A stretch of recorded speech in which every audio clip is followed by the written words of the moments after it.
I kind of feel like the wake up call has only really just begun for Australia, and I think the populace has started to realise it, but maybe our political figures quite haven't realised the importance of it just yet either.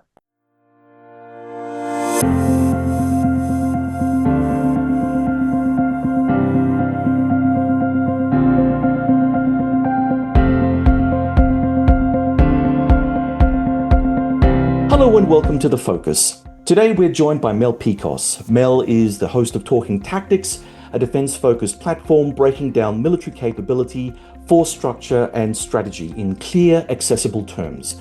With a sharp analytical eye and a reputation for candid assessments of platforms, procurement and readiness, Mel has built a following for translating complex defence issues into practical, no-nonsense conversations. His work bridges enthusiast insight with serious strategic commentary, making him a distinctive voice in Australia's contemporary defence discussion. Mel, welcome to The Focus. Thanks very much, John. Much appreciated. Thanks for having me on the podcast. Thank you. Mel, in a recent episode of Talking Tactics, you graded the Royal Australian Navy's qualitative strengths. You rated the Hobart-class destroyers and the MH-60 Romeo helicopters as A tier, the Canberra-class landing helicopter docks and Collins-class submarines as B tier, and much of the remaining fleet as C tier or below. You described the Royal Australian Navy as a navy in transition, and that's a fair point. But today I want to widen this because the issue isn't just about the Navy. The issue is whether the Australian Defence Force as a whole is structurally ready for sustained high-end competition. Deterrence isn't naval alone, it's joint service. So the question becomes, are we building an integrated warfighting system or acquiring exquisite platforms without depth? Look, I would quite generally say it probably comes back to the broader question, are we spending enough on our Defence Force? And I'd say that obviously the short answer is no. When we start looking at some high cost acquisitions, things like the AUKUS nuclear subs, they obviously take a big chunk of that budget and it kind of just starts taking away from other things that we should be investing in. And I feel like there's a general reluctance from the Albanese government to go in there and really hike up defence spending. There's quite a lot of other priorities at the moment. When you look at platform or at least programs like the NDIS, which is really ballooning out massively, it's making it very hard to divert much needed funds to protecting Australia. And quite generally, I think that a lot of programs are therefore slipping through the cracks.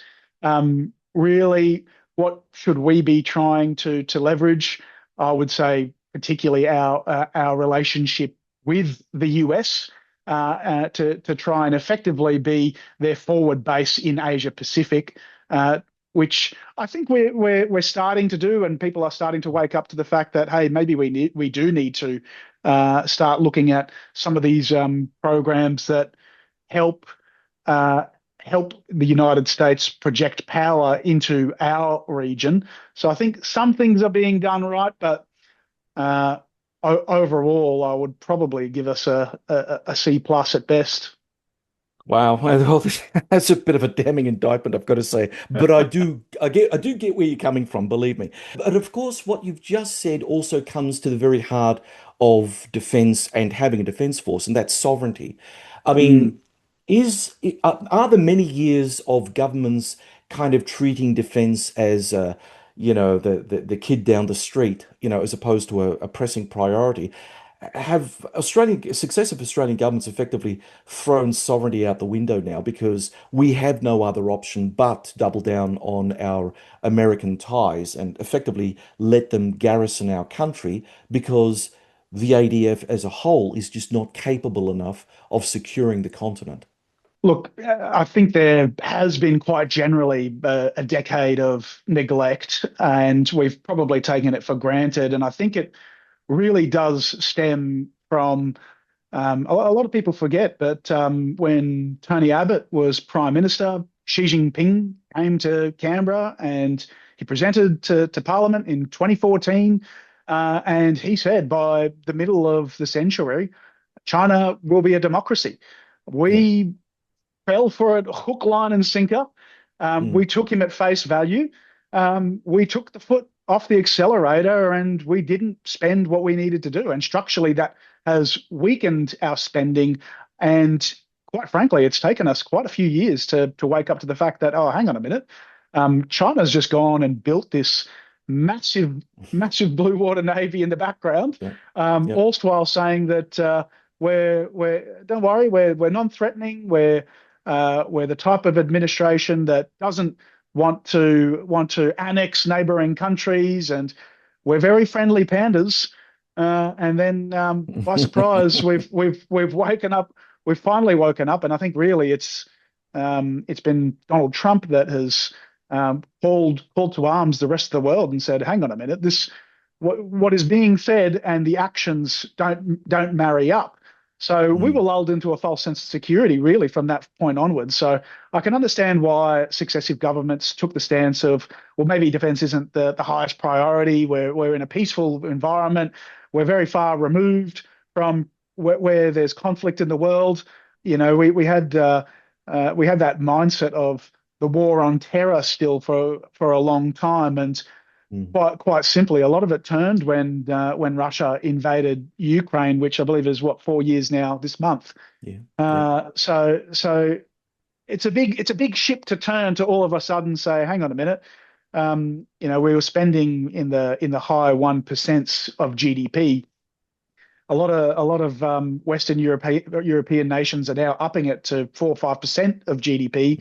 Mm, America, I think, is somewhere around 3%, and we've, I guess, had an administration that has wanted to bury its head in the sand as to the realities of geopolitics at the moment.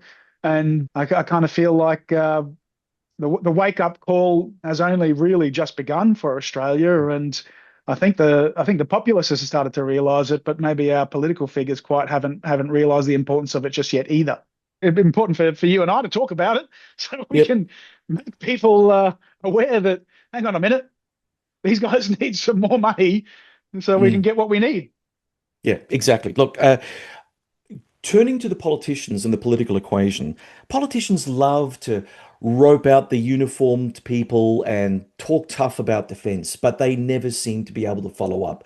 And, complicating the matter further for Australia is our economy is basically stuck in China's orbit. We had some, trade war issues during the whole COVID Morrison period, but again, the one single line of trade that is untouchable by any Australian government is iron ore shipments to China. The very iron ore that's being milled and refined and, helps create the massive military modernization program that we're seeing right now. Um, how do you square this? Because I mean, I've seen all sorts of bureaucratic conniptions coming out of Canberra saying, "Oh, look, we can sit in the middle. We're leveraging here. We're hedging there. We're really sophisticated. We're very good. We've got statecraft all over us." And I don't know about you, but when I look at the way that we handle ourselves, it does look like a two-bob job. Flick the coin, see what happens. I don't think defense should be that. I think defense should be far firmer, grounded, especially politically, because neither Liberal nor Labor have come up with anything that gives me, perhaps even you, certainly a lot of our listeners, the confidence necessary that we know what we're doing. I was going to say a bad word then, Mel, but anyway. Well, unfortunately, I think we can keep blaming politicians, which they're responsible for a lot of the bad decisions that have been happening. But I Mm, also think that really politicians are responding to what wins votes, and I just don't feel like the Australian public is educated enough as to what the threats yeah. are to Australia, and therefore it's not really a big voter issue. It doesn't poll very highly as to what are concerning to the everyday average Australian. We probably are just in general not educated enough because we've been so peaceful for so long, everyone's just been lulled into a false sense of security. Things Mm. like iron ore, obviously, it's immensely important for Australia. Rio Tinto has just opened up a big mine in Africa, which I believe their third Mm. shipment has gone to China. That Yep. presents as a strategic risk for us. I'm not a big advocate for decoupling from China personally. I think that the more you decouple from a country like China economically, the higher the probability that there is a reason to um, uh, have a war. If you think about the strategic reality of what China requires, something like 80 to 90% of all of their energy is imported, and a similar quantum of a percentage of food is imported. Heavily reliant on countries like Australia, they're effectively a trading nation. Um, Hence why we've made such a big investment in the AUKUS submarines, because some of the key shipping lanes, like the Sunda and the Malacca Strait, we can effectively park an AUKUS nuclear powered sub at each of those points, send them up from Stirling in WA, hugely important strategic value for both US and us to be able to effectively cut off their trade. If I think about an environment where we've said, no, we want to decouple from China, we don't want to sell them anything, we don't want to sell them food, we don't want to sell them resources, because invariably that's funneling into their war machine. Well, Mm. I would also say then we also have power to be able to cut them off in the Mm. event of a conflict, Mm. if they are reliant on us. So I don't feel that cutting a nation off is the right strategy. Perhaps becoming more independent in stuff that would be seen as critical minerals and stuff, which is obviously a strong posture that President Trump has taken, and disallowing them, not being the sole arbiter of critical minerals that go into missiles and stuff like that. There's going to be specific um, critical minerals that we at least need to have a hedge and shoring up our own supply, which I think the Chinese have done very well. And similar to a lot of things over the last decade, we've probably been quite complacent in not really understanding global supply chains enough, and just saying, yep, we just want to keep trading with everyone. Well, some things we need to keep a sovereign capacity for.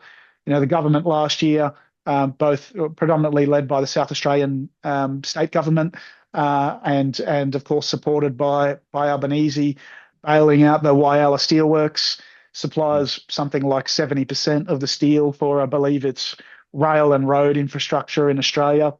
I mean, those are definitely the things that we should be bailing out, and keeping a sovereign capacity for, because we can't be completely reliant on importing everything from China.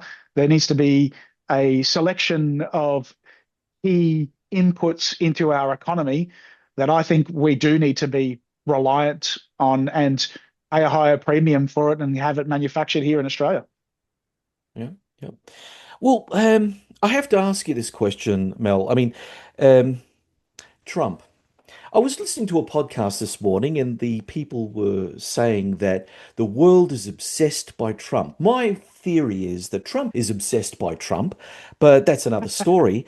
But there's been a lot of arguments in the IR circle suggesting that Trump is basically spitballing his way into international relations. He's got no plan. There's no coherence to anything that he does. But as much as I would like to say I agree with that because Trump just rubs me up the wrong way, I'm starting to see a plan, and it's it seems like yes, China is being pushed back. It's being pushed back out of Venezuela. Allegedly, as soon as this coming weekend, it might be pushed out of Iran. Mm, I'm starting to see something come forward that looks and feels like a coherent plan that is China centric. What are your mm. views? I would start by saying I'm not the biggest Trump fan, but I'm also not the biggest Trump hater. Yeah. My view on politics is you've got to assess each decision in isolation and Mm. make your own judgment call as to whether or not that is fair and reasonable or completely absurd. Now, there's quite a number of things that Trump does that annoy me, but I would say overwhelmingly, I think there's probably a lot more things that I'm liking about what President Trump is doing. Um, Specifically, I do think that there is at least a broad architecture of a plan where it's chaotic day to day, but there is a general direction as to where it's heading. Quite Yeah. clearly, he said to the Europeans, step up and take over the support of Ukraine. We will be there in the background to support you, but it's a European theater and you need to support uh, where required. Everyone, of course, has massively stepped up, and everyone said no. Trump's at the time pulling out and leaving Ukraine to fall. Um, I don't think that that was the case. I think he was trying to withdraw strategically in order to allow some clear air for him to reorientate into the Asia Pacific region and focus more on what Xi Jinping and China are doing and trying to avert a crisis in Taiwan. He's had a few curveballs, namely, I would say Iran. Obviously, there's been a huge military buildup from the US forces in Iran at this stage. Is it completely to the T his plan? Probably not. I think he would rather focus more wholly and specifically on China, but he is also dismantling allies, places like Venezuela as well, and of course Iran, who and Russia, who all supply oil to China. So I think if you're thinking about this as a chessboard, he's definitely moving pieces and all the pieces at his disposal to structurally weaken China. I think it would be extremely hard for China to launch an all-out invasion on Taiwan without shoring up these critical supply lines for oil. Quite simply, you can't do a naval blockade without extreme access or secure access to oil.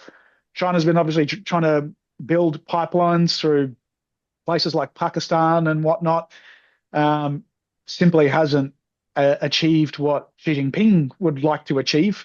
That's not to say that he couldn't get there in, a decade or two's time, but I feel like that if it wasn't someone like Trump who's come in and taken a critical lens to um, all of these different aspects, really, I think we would have seen an eventual takeover of Taiwan, and that was certainly my concern probably prior to Trump coming in. And the longer he has been in power, the less and less likely I feel like China would launch an invasion of Taiwan, which would be hugely destabilizing for you and I here in Australia, and of Mm. course the Australian populace.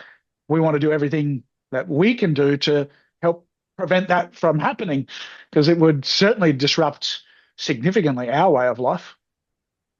Wouldn't it also be a case of if China is seeing what we're talking about as a real and impending threat to them, they're being rolled back. At what point do you think, especially following on from Xi Jinping's latest purge of the Chinese Central Military Commission, um, what do you think in terms of his ability then to steer the ship forward? Because he's really faced with a situation where if he doesn't use what he has to achieve Chinese aims in the short run, he's probably going to lose any advantage in the medium to long term if the US pressure keeps on in this particular trajectory. Is that not a danger as well? Is that, we're kind of hastening China to move fast, kind of like the Japanese did, at the start of World War II. The US cut off petrol supplies. It was an existential threat to the Japanese leadership. And then they thought, well, bugger it, we'll grab what we can from Asia, and that'll be the end. Are we seeing something like that develop? I think it's always hard to predict how a dictator thinks, particularly when they've been in power for so long. And typically, I mean, if you I'm sure you're a student of history and seen the longer a dictator's in power, the crazier they tend to get. Yes. And there has obviously been a systematic purging of any anyone that could effectively challenge Xi Jinping. And I guess the various bits of analysis that I've seen is that he's effectively surrounded himself with yes men. I guess we Yeah. could take the purging of the recent two generals as two ways. One, apparently he was a bit of an obstacle in saying we can't take Taiwan. We just simply don't have the sustainment or the force to be able to invade an island nation. We've all seen how hard it is for a country like Russia to invade a neighbor over a land border. Obviously, a naval theater would be much harder to implement, particularly somewhere like Taiwan, which is effectively just an island fortress now. But does he put someone in there that is a yes man and says, "Yeah, we can do it. Where that's going to be Yeah. easy," and telling him what he effectively wants to hear. He's Xi Jinping's not a general. He's not a military strategist. He's a career politician. It's such a Yeah. hard one to try and guess what he's thinking. Yeah. He's obviously threatened by those around him that assemble any form of power. I could only say that if you continue to remove people of skill and competence, that naturally you can see what happens. That generally leads to catastrophic failure. So I'm probably in more of the camp of saying if he does make a massive strategic blunder, well, he's doing it surrounded by people who are just telling him what he wants to hear, which I would say is a higher degree of probability that they're going to stuff it up. Yeah. Yeah. I totally agree with you. Okay, let's switch back to Australia. So, from white settlement until World War II, Britain guaranteed our maritime security. After 1945, the United States assumed that role. Meanwhile, our national mythology from Federation to 1901 onwards was essentially land focused Gallipoli, Kokoda, Tobruk. But the country's geography was and always has been that of an island continent. We are a maritime trading state. So last year, when the People's Liberation Army Navy conducted live fire drills in the Tasman Sea and circumnavigated Australia, legally, yes, but visibly, there was no overt public display of RAN pushback. That may have been prudent, but it was revealing. Mel, was that restraint strategic maturity, or did it expose force depth limitations? I mean, if deterrence relies on visible credibility, what message did that episode send to the Australian public and beyond? Look, I'd probably be reluctant to blame the ADF. I would probably be more in the camp of saying that Anthony Albanese called it incorrectly.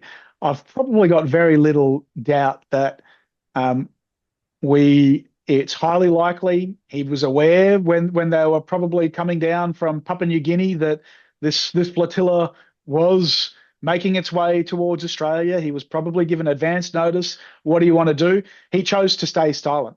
And it wasn't obviously until a Virgin pilot radioed in, hang on a minute, there's some Yeah. live fire drills some 300 kilometers off the coast of Sydney.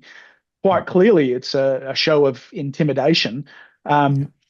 Um, my understanding is that the ADF was probably monitoring and probably didn't want to reveal our hand as to what our capabilities and what we would do in the event that China decided to somehow invade Australia. And I think restraint in that sort of circumstance is warranted. We don't want to reveal our hand. We also don't want to. It would have been an intelligence operation on the Chinese side. What can we learn about Australia? And we just didn't want to reveal to them what we are capable of, or at least give them any clues. I think it was really just a political failure. Albanese should have said it, should have came out publicly and should have condemned it for what it was. But He chose for the media to find out and then dealt with it as a consequence of uh, the media cycle really picking it up, which I would say, from my perspective, made me and a lot of Australians concerned that, oh, hang on a minute, these guys are off the coast of Sydney and not even our political leaders have come out and said, hey, this is happening or why this is occurring or condemned it. Really, I would just put it down to poor politics. And he should have been on the front foot. And I think that would have waylaid a lot more concern rather than I travel to Sydney quite frequently, typically once a month. On the plane flight, how many times did I think, Jesus, what happens if these Chinese accidentally fire a stray shell somewhere and hit a Yeah. plane and you know take it down? I mean, that would have gone through a lot of people traveling, a lot of people's minds traveling to Sydney.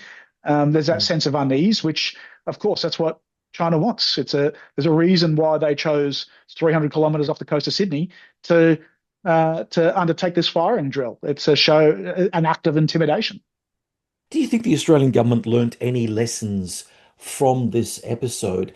And when I say government, I'm not just talking about the bureaucracy behind defence, but I'm talking about the political leaders that we have. And I'm also being very non-partisan about this because I see problems on both sides of the aisle, quite frankly, in terms of strategic communication.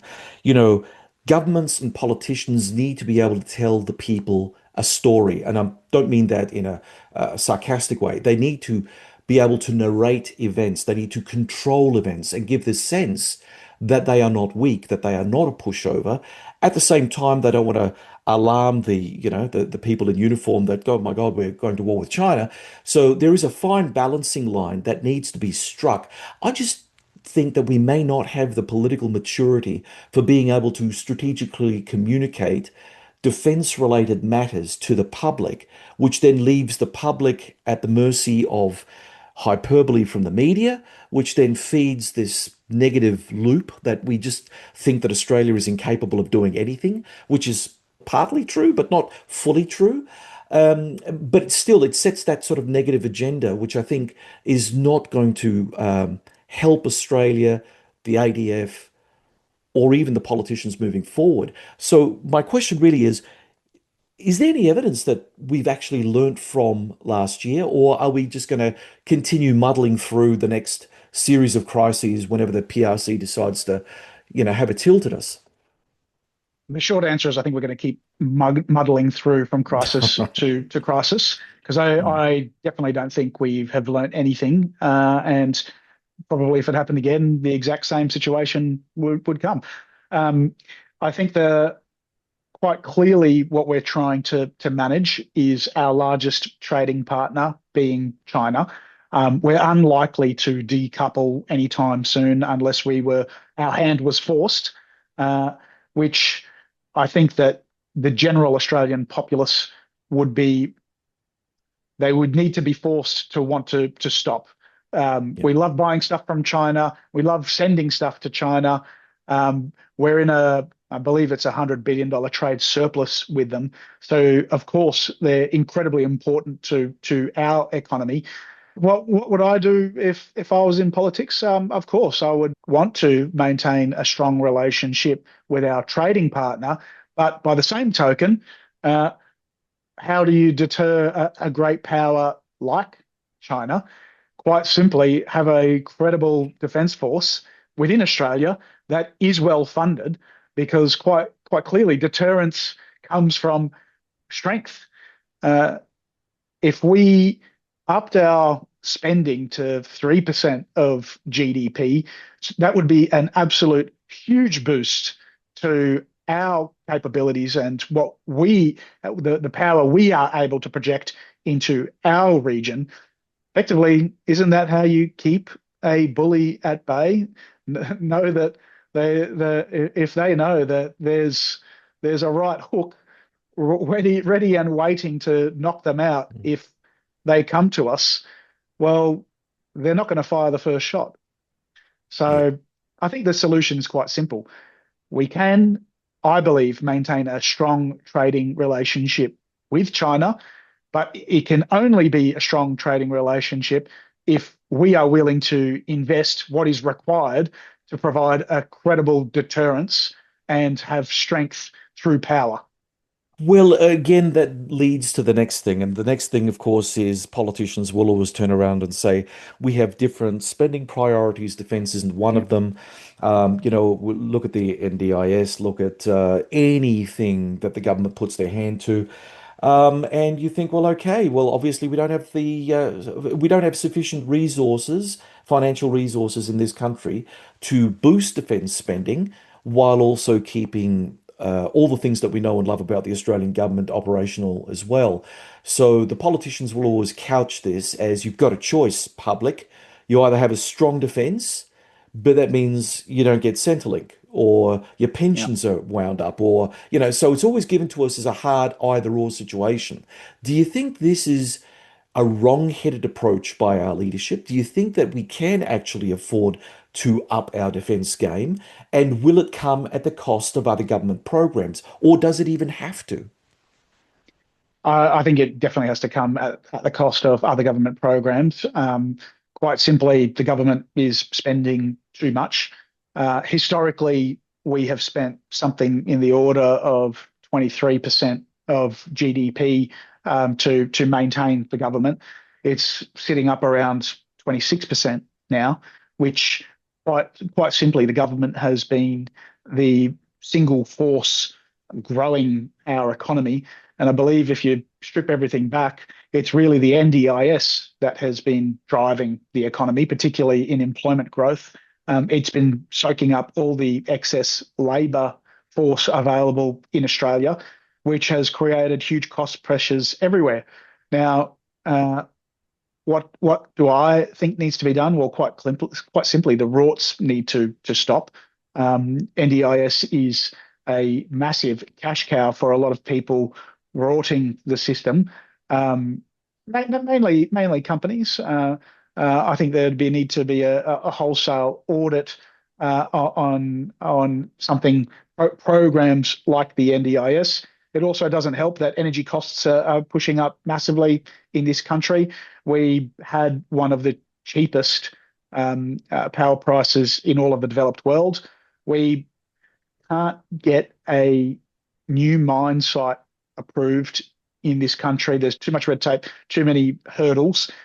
We're simply uninvestable. What our key cornerstone industry is in this country that drives a lot of our prosperity and allows us to have excess cash to be able to spend on things like the Defence Force. Capital, this is the worst place to invest in the world right now. It, it, my business is I get to speak to a lot of companies because we help them with office space.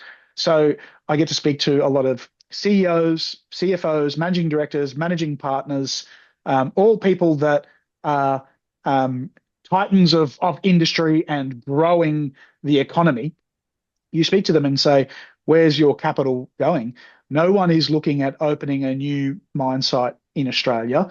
That is that that capital is being deployed elsewhere, predominantly America, because the administration over in America is coming at you with open arms and saying, how can we get you an approval within a year? Whereas where there's no certainty, you could be locked up in planning an environment court here for 10 years, and your project doesn't get off the ground because we found a one red-legged frog somewhere in the middle of nowhere, and therefore we can't open this, $20 billion gas plant. It's absolutely ludicrous. It's impacting our energy. It's impacting our exports. Something like 50% of the cost of running a mine site is energy. Why would you spend that money in Australia when you can go somewhere like America where power prices are 40 to 50% cheaper to run those mine sites? You've got less government oversight and regulation in your planning approvals. It's a very pro-business administration, and by contrast, we are anti-business, we are anti-resources, and the flow-on effect is, what is growing the economy, employing carers to look after the elderly. And while that's a noble cause, it doesn't grow the economic pie. And all it does is shrink the economic pie. And therefore, you can't fund things like submarines and warships. It's a long-term structural decline. We do need someone to come in and shake that system up and turn it back on its head and wind the clock back 10 years and go back to what we were. Cheap power, exporting minerals to the rest of the world, and one of the lucky country status. It's a big ship to turn around, and I just don't feel like the current administration has got any appetite whatsoever to make any hard decisions. Something like 50% of Australians now are reliant on the government teat. I think back to Jean-Claude Juncker of the EU, who said, "We know what needs to be done. We just don't know how to get elected after we've done it." And that's that's really the trap we find ourselves in. As soon as you start retracting all these things from people that they're used to getting for free, why would they vote for you? Well, that's true. Everyone wants to have a comfortable life, but at the end of the day, the system doesn't permit people who will be off the tee to have something of an alternative to that, which is also a problem. And again, it's a political problem that crosses the aisle. No one wants to touch this with a barge pole because for everything that we take away from the people, we must give them something back. And if you can do that, then I think that the message is sellable. But if you say, okay, we're going to scrap Centrelink and we're going to just put that all into AUKUS, or we're going to put that into a whole raft of new acquisitions for the defense forces. And oh, by the way, we're not replacing Centrelink with anything. Yeah, you're going to have a rebellion on your hands. You're going to have to loosen the system up to a point where the economy can take up people who are either underemployed or unemployed. And that way, you at least give them a partly positive message. You simply can't just chop things up because you're right. It's gonna blow back on the politicians. Yeah. However, however, let's now turn to our system, our ADF system, the order of battle, if you will. So we all know it's not just about Navy's hull numbers, and it's not just about the numbers of equipment, but there are deeper fundamental issues at stake. For instance, I mean, does the Air Force have sufficient sortie sustainability? Does the Army have the mass and logistics depth necessary for sustained operations? Do we have sufficient munition stocks across all services? Is joint integration real or theoretical? The Army is undergoing restructuring under the National Defence Strategy, pivoting towards littoral manoeuvre and long range strike. The Air Force operates high end platforms like the JSF, Wedgetail, and Growler aircraft, but high end aerial warfare burns through munitions and maintenance cycles Mm. very quickly. So, Mel, if Australia faced a prolonged regional contingency, where would strain show first? Naval presence, air sustainment, or land force mass? Uh, I would say you can only look to a country like Ukraine, which almost immediately ran out of pretty much everything you need, particularly shells and munitions. Um, I I've been a big advocate, and you might have seen on my channel that we should become a missile manufacturing powerhouse. Our geography lends itself to being a secondary supplier to a country like the United States, where we are far from pretty much anywhere else in the world, which does mean that we're outside of strike range from most of the world. If we continued to expand things like being able to produce things like even the Tomahawk missile and other advanced missiles and systems and whatnot. I just think it would be a huge strategic advantage for somewhere like Australia to be that key global provider to other nations. Um, it makes perfect sense, not just from geography's sense, but it also gives us a strategic stake at the table where we become a global player, not just some middle country that people typically forget about at the bottom of the world. Um, Mm. we would hold some significant strategic weight if we are supplying other countries and we're effectively that backup store, because invariably, if there was a conflict in Taiwan, we would pretty much fire everything in a very quick succession. And then what do we do then? Wait for America Sticks and to ship stones. us? You know, we can't be reliant on others in this type of realm, because if we are, well, we're just going to be last in the pecking order. Of course, America's going to look after themselves first. Then where do we get them from? Israel. Well, I'm sure they're going to have their own problems in the event of a conflict. There's particularly one where Australia would be involved, because chances are that would probably mean it's a global conflict. It means everyone is going to be starved, and really, um, who would be great at pumping out absolutely huge volumes of missiles and munitions? Probably China. They've got the industrial capacity to go and do it. Mm. They could Mm. certainly sustain themselves, and in any sort of war of attrition, we certainly don't have the numbers or the production capacity to be able to help support ourselves. So I'm a big advocate for, let's go spend a couple $1 billion and set these facilities up in Australia. These should be high priority items for the government, because we can keep talking about the next high priced acquisition that's going to be 10 to 15 years away. And that's all well and great to have those in the pipeline, because if we're not talking about them now, then we're never going to get them. But as you've already stated, uh, there's some things that you just need to produce here on home soil and have a sovereign capacity to be able to stay in the fight for longer. Otherwise, we would be trying to rapidly do it in a time when, you know, we're getting particularly or in any kind of conflict, getting attacked. That's not the time when you want to be building these facilities. Well, I mean, let's stay on the whole topic of defense industry. So, do you consider defense industry the fourth arm of the ADF?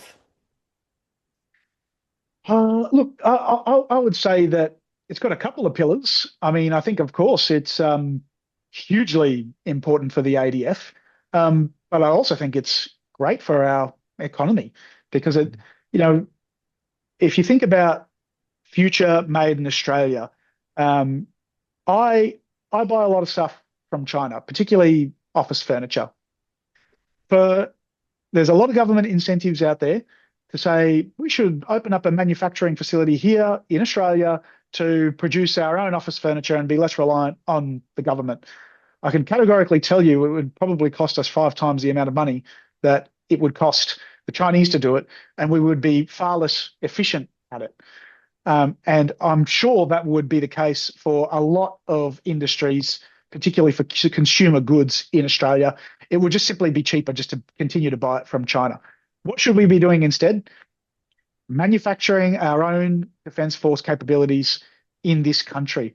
You employ Australians; those Australians pay their own taxes. They're typically high paid, intelligent jobs where you've got to go to university, where you've got to study. You're getting paid above what an average factory worker would earn in China.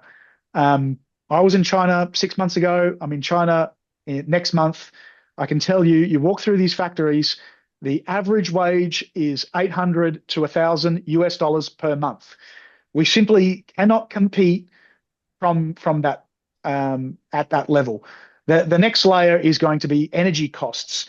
We can't compete with China on energy costs. Their energy costs are half what our energy costs are, and in a lot of places, it's subsidized even more than half.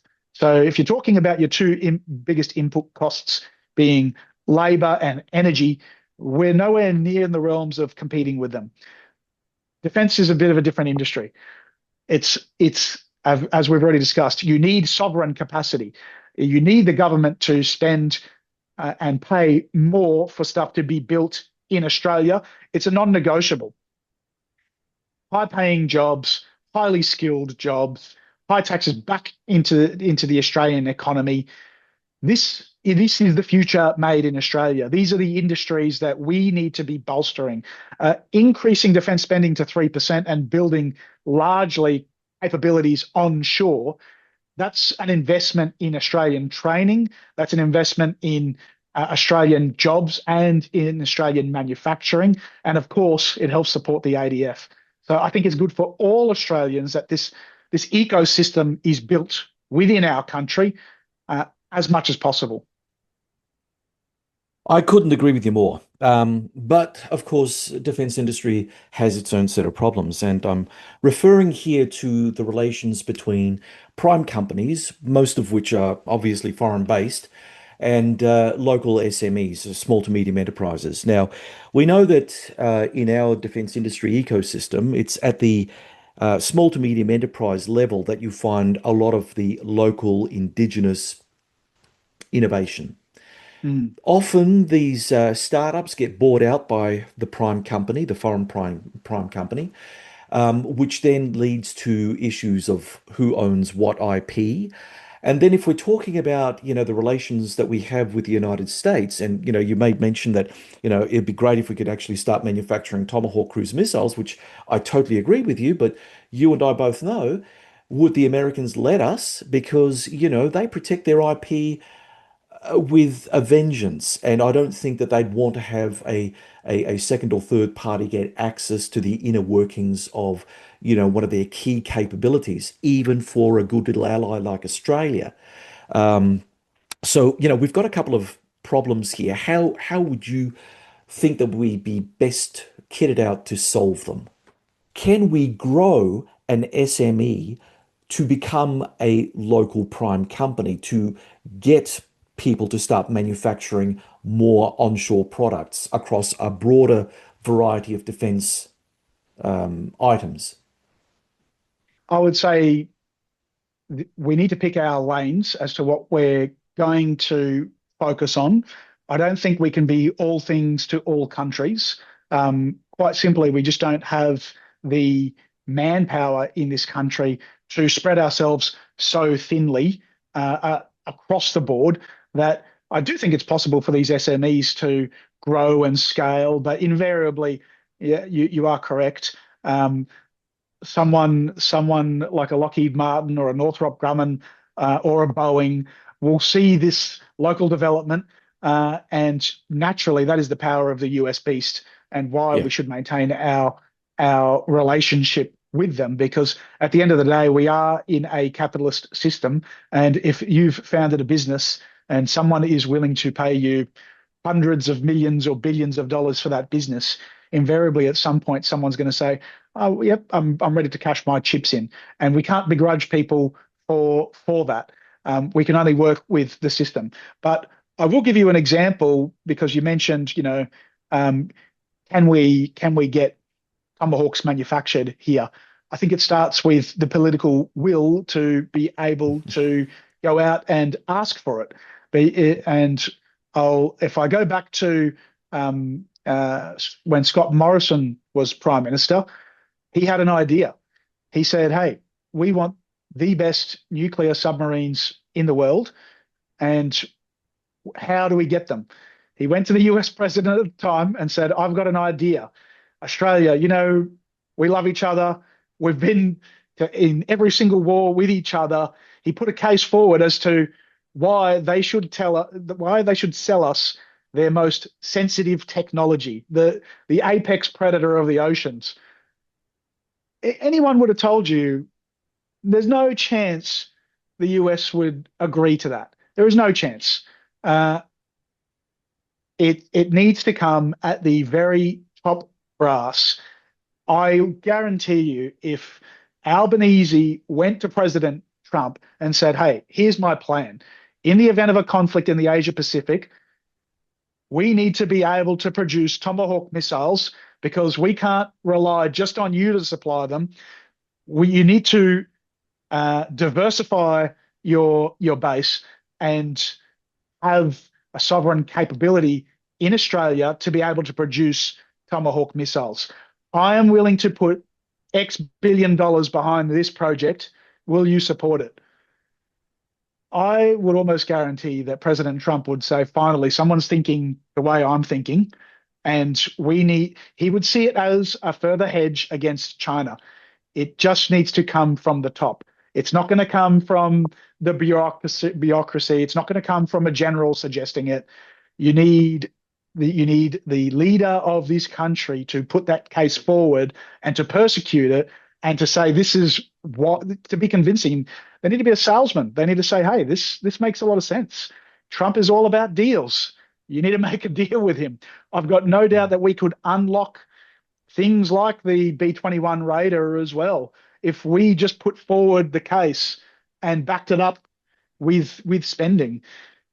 He would. I guarantee it. If there was the conviction there to go and do it, we would get what we want. It all comes down to politics in the end, doesn't it? Well, they're the ones that sign the checks, right? And it's easier for them to come up with a couple $1 billion. Not so easy for a general to say, yeah, this is Yeah. what we're going to do. Yeah, yeah, for sure. All right, let's switch to AUKUS now. AUKUS is the biggest industrial and strategic undertaking in our history, but the public debate has been kind of on again, off again, which erodes confidence. Um, Australia announced a $3.9 billion investment to progress the Osborne nuclear sub shipyard here in South Australia, described as a down payment with total build projections around the $30 billion mark over coming decades. Australia is also making scheduled payments to support the US submarine industrial base. Reuters reported a $500 million payment in early 2025 and a second $525 million payment in mid 2025. Australia's own submarine agency states the UK intends to begin building its first SSN AUKUS as early as the late 2020s and deliver the first to the Royal Navy in the late 2030s. How hard is it, Mel, in practical terms, for US yards to increase Virginia class output while meeting US Navy requirements? Because we do know that there are some significant output problems in US shipyards today. It's definitely a massive structural problem. They're not producing enough for their own, and I believe it's the first two subs that we're getting are going to be, of course, refurbished secondhand ones from the US, which is probably quite telling in itself that they're giving us some of their existing stock base first. I believe it's in the early 2030s. So of course it's going to have huge delays and issues. We know that about every single major project anyway. So I think if you'd be naive to think that there weren't going to be delays with a lot of these projects.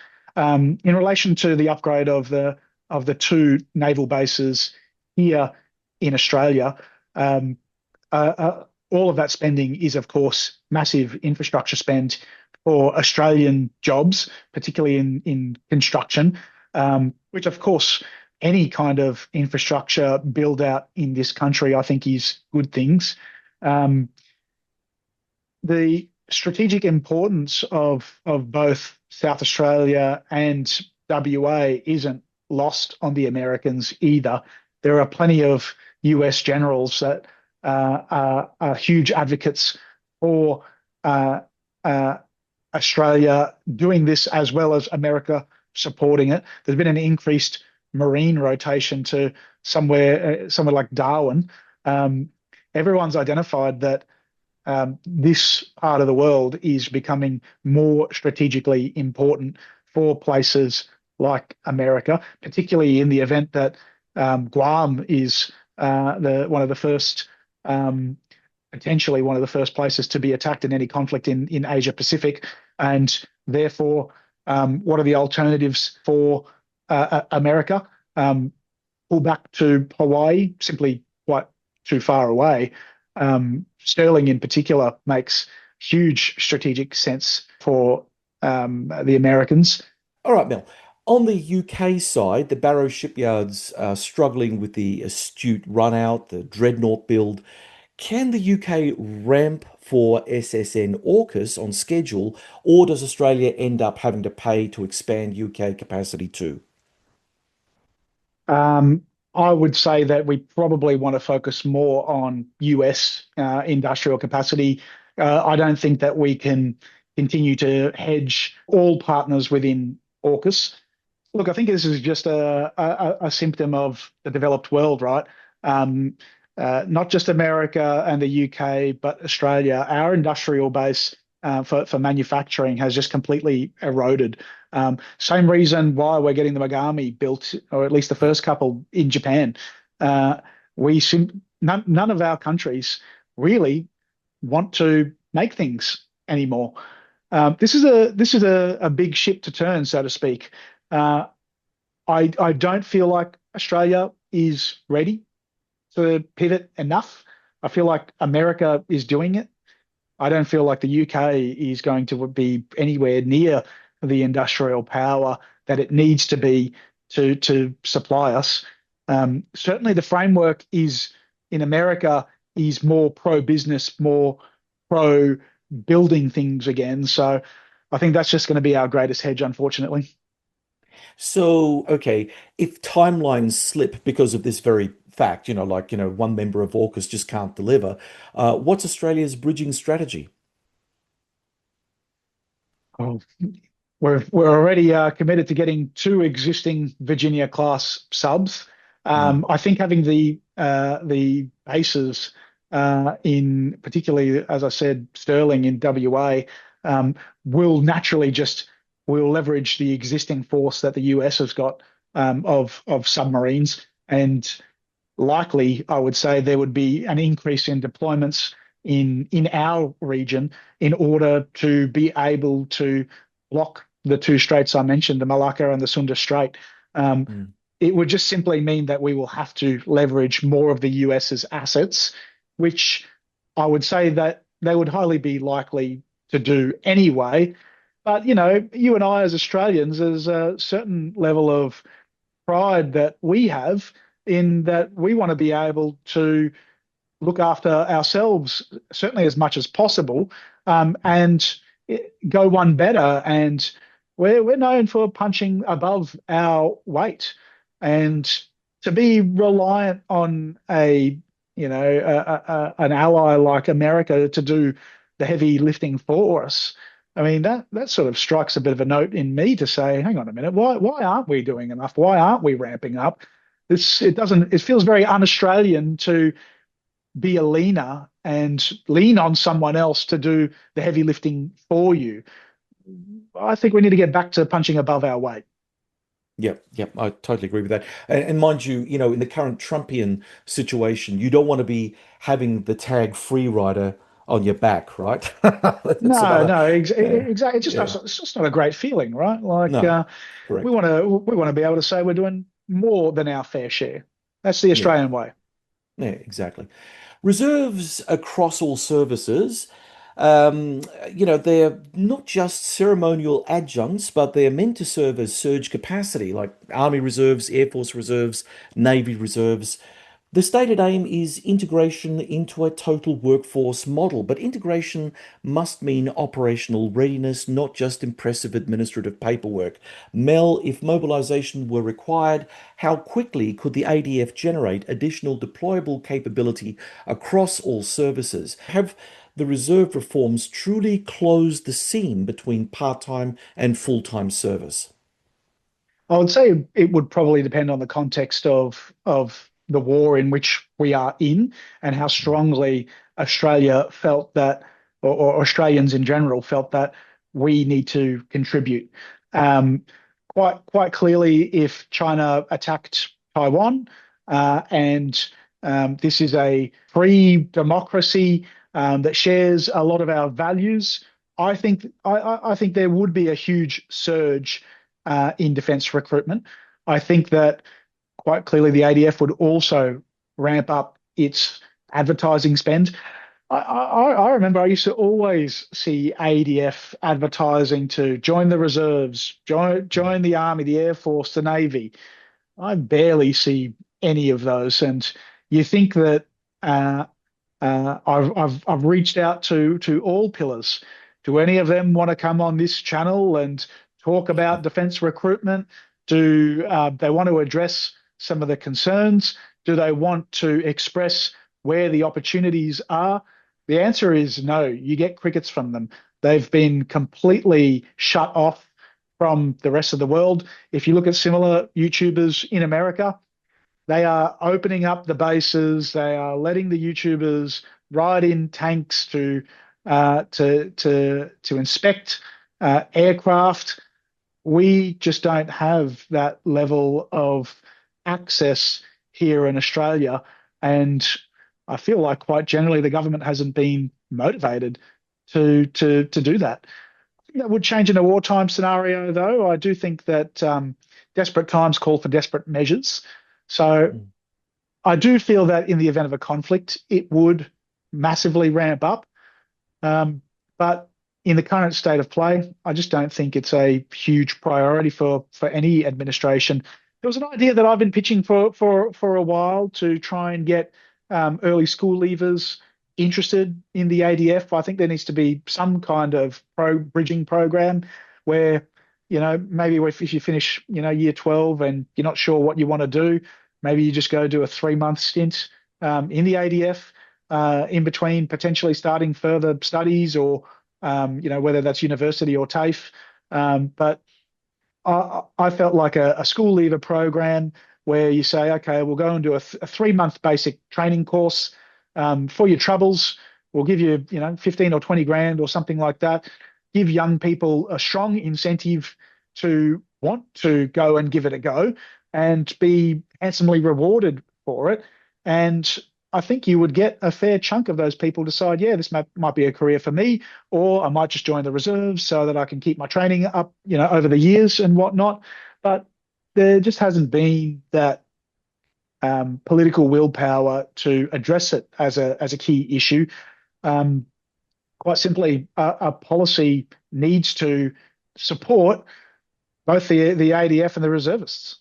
Yeah, look, obviously that has to be fixed because, without personnel, it's interesting. We tend to, when we talk about defense, we focus on all the sexy weapons. Oh yeah, look at that stealth fighter. Oh, doesn't that look like a beauty? But no one really talks about, well, what about the air crew managing it? Do we have enough people to actually service the bloody thing? And and by the way, how many pilots do we actually have that we can actually fly this thing in a manner that would be befitting of your national security interests? Um, so, with regard to personnel, if we go back to the reserves, what I really want to find out is that whole total workforce situation that Canberra's been, talking about. I mean, are we seeing better integrative mechanisms between the reserves and regular forces, or is that still stuck in that administrative, let's write a white paper kind of situation? What are we seeing with that? Because there was a time when, during our Ramsey mission in the Solomon Islands, and even the Interfet with East Timor, the reserves really were fleshing out hollow regular units in a way that we hadn't seen before, and it was very, very good. But it seems that the government has dropped that. Are we seeing signs that maybe there's going to be a change here, or there has been a change that's just gone unnoticed? I don't think there's been any change. If anything, it's been bogged down in like a lot of areas of government, bureaucratic process. I've had plenty of Yeah. people stop me in the street, say, I just stopped applying because it was too hard. People didn't get back to me. There was no follow-up. I don't think there's a shortage of people wanting to sign up. I think the issue is the bureaucracy, for whatever reason, is taking too long to process people. Perhaps the selection criteria hasn't been reviewed in a long time and is getting further bogged down in delays. I probably couldn't say this is the reason. It's probably lots of little reasons as to why it's not happening. But from my channel, people have stopped me on the street, quite regularly, and some people have said I'd signed up because I was interested in some of the stuff that you were talking about. And then Brilliant. there's been also plenty of people that have said I signed up or I tried to sign up, and for whatever reason I wasn't allowed to. And Mm. so I think these people are just getting caught in a web, particularly when the processing time, takes too long. I mean, if you're hungry to get in, Like you want it now. You want to know. You Yeah. want an answer. You don't want to be left in limbo for 12 months waiting for an answer, because chances are by then you've probably moved on to the next thing and decided to do something else instead. People have probably got, a span of about 3 months that there probably just needs to be a processing period and a definitive date as to how long the government has got to process you. But it wouldn't shock me that, like most things, there's been more bureaucrats put on, which means more process and paperwork, which means less answers and longer delays. So I think it just needs a wholesale tidy up as to uh, what a general process period looks like for someone applying. Well, Mel, that's a wrap. Thanks for being with us on The Focus and for sharing your insights. Thanks, John. Great to be with you and appreciated the chat as well. Let me draw this together. Do we in Australia have a coherent warfighting system? Deterrence is not a platform, it's alignment. Alignment between ships, aircraft, armoured vehicles, artillery, munitions, shipyards, factories, and the people who operate them. For instance, a navy in transition is survivable, a nation without sustainment is not. If we fail to align platforms, personnel, and production capacity across all three services, we risk becoming a technologically impressive force with structural frailty. Deterrence is a system. Ships, magazines, shipyards, defense manufacturing centers, soldiers, aircraft, and the people who sustain them. It's not a press release. Now on to questions for the audience. If Australia faced a prolonged regional crisis, do you believe the ADF currently has the personnel depth and the industrial sustainment to endure beyond the initial phase? Should Australia prioritise more platforms or deeper domestic production of munitions, spares, and sustainment across all services? Do you believe the reserves are truly integrated into the regular ADF, or are they still a latent capability that would take too long to mobilise? Let us know in the comments section below. If you enjoyed this podcast, please subscribe to our YouTube channel. It's a free way to support us. You can also subscribe to the podcast on the Auscast Network, iTunes, and Spotify, where we'd appreciate your 5-star reviews. Do you have comments or questions about the podcast? Post them in the comments section on YouTube, and I'll do my best to respond to as many as I can. My thanks as ever to the producers of The Focus, Neil Smart and Lynn Siah. Please stay connected with us on social media. Follow me on X at BruniDoctor and follow The Focus on X at TheFocus_Sage. And don't forget Blue Sky on The Focus pod adl.bsky.social. From Adelaide, South Australia, you've been listening to The Focus.